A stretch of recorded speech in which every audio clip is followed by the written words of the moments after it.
Christian Bryant. If news is a gift, then we're here to slowly unwrap that gift and tell you what the heck is going on inside. So let's get to it. Let's play ball! Or not. We are almost 2 months into Major League Baseball's first work stoppage in more than 25 years. MLB owners locked players out after the collective bargaining agreement between the league's owners and players union expired on December 1st. Even the earliest preseason training isn't set to begin until mid-February, so we've got some time before this cuts into the season, but as of now, there's no end in sight. Owners and players have been deadlocked over a wide set of issues: how TV money gets distributed, how much players get paid, how many teams should qualify for the playoffs. Even some rules of the game have been on the table, and the two sides are really far apart. In early December, the last negotiation session before the lockout lasted all of 7 minutes because of how little common ground they could find. Negotiations then froze for over a month, but picked up earlier in January. Let's talk a bit about MLB's history with work stoppages and how we got here. The last work stoppage MLB had, a players' strike in 1994, has still left a mark on the game. It canceled the World Series for the first time in 90 years and temporarily set the league's attendance and revenues down. The last few deals between owners and players have given owners the upper hand, as the league has earned more TV revenue from expanding its playoffs and put tighter limits in place on how much teams can spend on players. Owners are hoping that this time they can expand the playoffs further to bring in even more TV money and otherwise largely maintain the status quo. Players, meanwhile, want more fundamental change. They see a wide range of problems in baseball structure. They worry spending limits lead to weaker competition. They allege that some teams are tanking, putting out a losing product on the field in the name of keeping costs down. And the numbers might be on the players' side.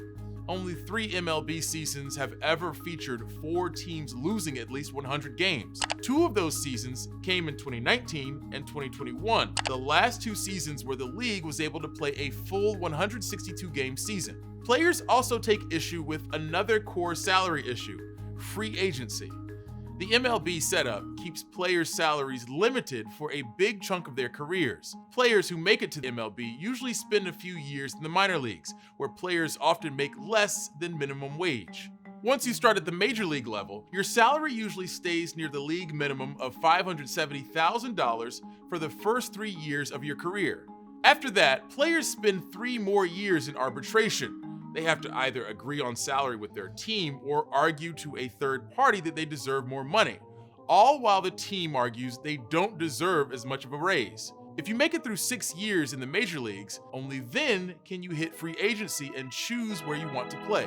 Players can still make millions of dollars, but might be losing out on millions more from the open market. And they have a short window. Most players retire before age 40. And a 2020 estimate by the Players Union found that the average MLB career was 3.71 years, down more than a full year from the average in 2003. Players are asking for shorter paths to free agency, but it'll be a tough sell to owners. So what could these negotiations mean for fans? Depending on what proposals make it through, teams could have an easier path back to contending. You might see more playoff games, potentially even more home runs if the two sides agree to expand the designated hitter rule to the National League. But if these negotiations don't end soon, it might mean you miss out on games. Spring training is set to start later next month, and since teams need a few weeks to finish out the offseason, the two sides would need to come to a deal soon to avoid delaying or losing games. The regular season starts at the end of March. Considering the need for about a month total of prep, if there's no deal by late February, meaningful games might be at risk. And there are big mandatory incentives here too.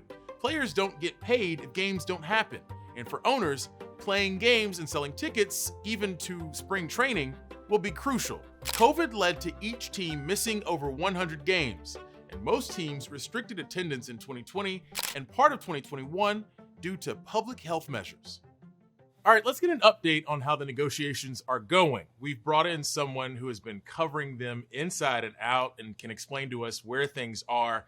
and what it means for fans and workers outside the negotiating rooms. Joining us now is Evan Drellick. He's a senior writer for The Athletic covering the business of baseball. He's been reporting on the issues at the heart of this lockout since well before it began. Evan, thanks so much for joining us. Where do negotiations stand right now, and how much pressure does the start of spring training coming up put on the two sides to reach a deal? Yeah, it doesn't stand in a particularly good place right now. It's not moving much. The owners locked out the players at the start of December, and they've had one meeting since then discussing the core economics, the things that they really need to figure out. We're less than a month away from pitchers and catchers reporting. By February 15th, spring training is usually going.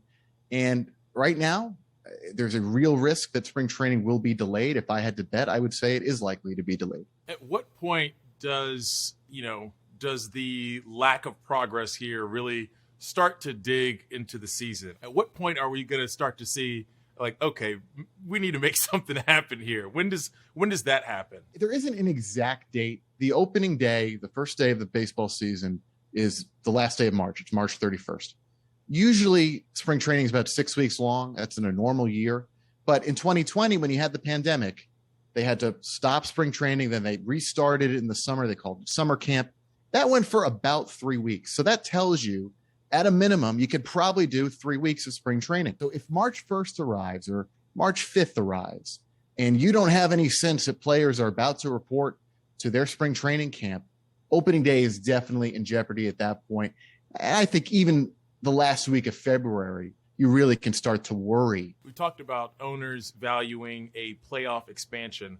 How important a goal is that for owners, and why is the TV revenue they generate so important to teams? TV networks want the big games. They want the postseason game. Once the playoffs arrive and it's October and there's something really on the line, that's when you get eyeballs, and the TV networks know that.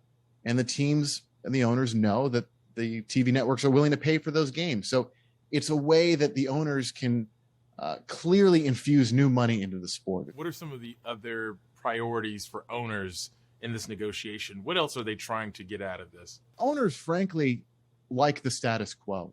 This negotiation is much more about the players trying to make changes. Steadily over the last decade and the last two collective bargaining agreements, the owners have made significant gains, and the players know that. They've seen it. The average salary peaked in 2017.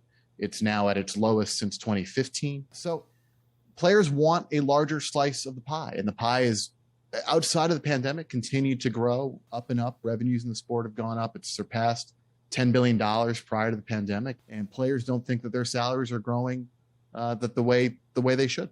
Focusing on the players, they've aimed to address a lot of economic issues with the game, pointing at contract structures before free agency and alleging that teams are tanking by trading away potentially expensive players.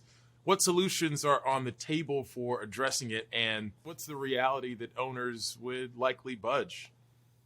Well, that's really the multi-million-dollar and possibly billion-dollar question: is will the owners budge, and are the players willing to fight to the point that you start missing games? But take tanking, okay, where you have a team that says, I'm not going to compete for a number of years, with an idea of stockpiling draft picks, because in the draft, if you lose the prior season, you get rewarded with draft picks. And so one of the things that the players are trying to do is change that system a bit so that there isn't as great an incentive for teams to lose. The other thing about tanking is, when you have teams that aren't trying, what aren't you doing? You're not spending. And certainly that's in the players' interest. They want as many teams bidding on free agents as possible, but it also extends to a fan interest, where it's just not good for the sport overall. I think that's an objective statement when you have too many teams that are just not trying and have a system that does reward it. But on most of the big issues so far, the players feel like the league hasn't moved in their direction, and that's what's going to make these next few weeks as spring training arrives particularly interesting. Evan Drellick, he's a senior writer for The Athletic covering the business of baseball. Evan, thank you so much for joining us. Thanks for having me. Since we chatted with Evan, we have some more details. MLB and the Players Association met Monday, with the Players Association presenting a counter to the offer MLB made this month. Evan reported on Monday afternoon that the players made at least one big concession. They dropped plans to push for a quicker path for players to reach free agency. No immediate signs the lockout is ending, but it marks the second time the two sides have met to discuss some of the core issues, which leaves the door open for progress. The two sides are expected to meet again Tuesday.